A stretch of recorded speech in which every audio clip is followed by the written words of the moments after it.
Hello, I am Tana. It's Tuesday, July the 2nd. We begin with local news.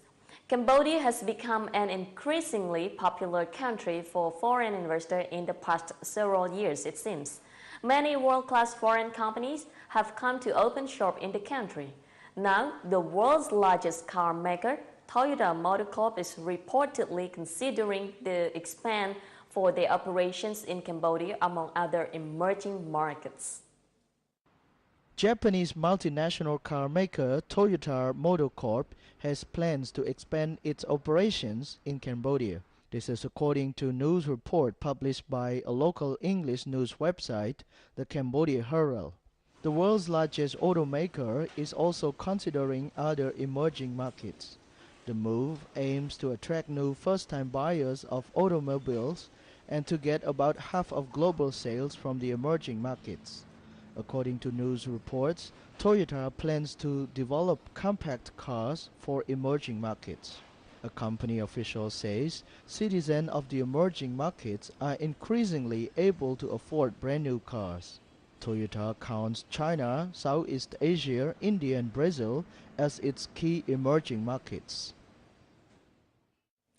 Cambodia will mark the 5th anniversary of the inscription of Prabhupada Temple as the World Heritage Site. This is according to Phnom Penh Municipal Governor, Excellency Pa Suchitwong. The ceremony will be held at Olympic Stadium in the capital this weekend. Prabhupada Temple was listed as the World Heritage Site by the World Heritage Committee of UNESCO on July 7, 2008. During the first 6 months of this year, Cambodia recorded less traffic accidents than it did a year earlier. But the issue remains a huge concern for both the government and the public. Between January and June, over 1,000 people were killed and over 3,700 others were injured in traffic accidents. Traffic accidents remain a leading killer in Cambodia.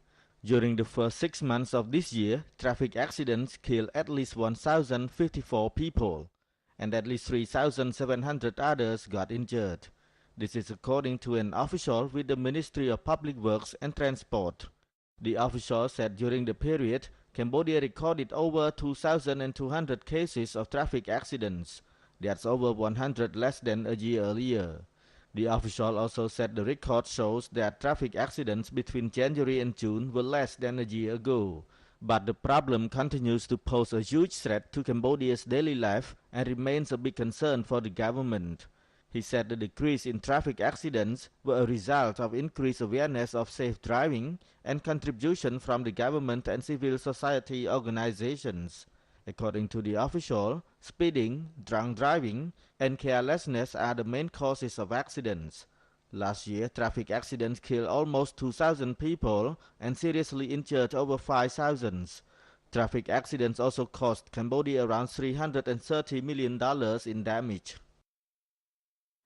Cambodia has seen a huge increase in new companies opening shop in the country. As of last year, over 30,000 local and foreign companies were registered in Cambodia compared to just over 21,000 in 2008. This is according to a government report. Meanwhile, the number of enterprises also hugely increased during period. As of the end of 2012, Cambodia had over 6,000 enterprises, up from over 3,000 in 2008. The government said the increase in number of companies and enterprises was due to the trust from businessmen and investors in favorable business atmosphere, market, and political stability in Cambodia. That's all in part 1. When we come back, we will bring you more light news from the region and around the world. Stay tuned. Welcome back. Coming up into this part of the program, we begin with a story in Africa. U.S. President Barack Obama unveiled on Sunday a $7 billion initiative to double access to power in sub-Saharan Africa over the next 5 years. The U.S. President also called for free and fair elections in Zimbabwe. Speaking at the University of Cape Town, the President announced the plans for investment to expand electricity access to rural areas in African countries. Powering Africa to empower the continent. That was the message from Barack Obama on Sunday when he announced a $7 billion initiative to double the access to electric power across sub-Saharan Africa in 5 years. We've been dealing with agriculture, we've been dealing with health. Now we're going to talk about power.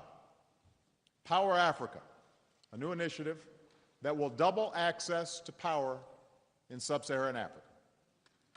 Double it. Speaking at the University of Cape Town in South Africa, Obama said to plug Africa into the grid of the global economy, you've got to have power. And in partnership with African nations, we're going to develop new sources of energy. We'll reach more households, not just in cities, but in villages and on farms. We'll expand access for those who live currently off the power grid.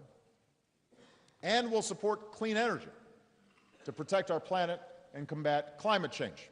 Obama has been faulted for not having a grand program to benefit Africa, like the HIV/AIDS initiative of President George W. Bush, or reductions in trade barriers achieved by Bill Clinton. The Power Initiative unveiled on Sunday could provide Obama with just such a signature program.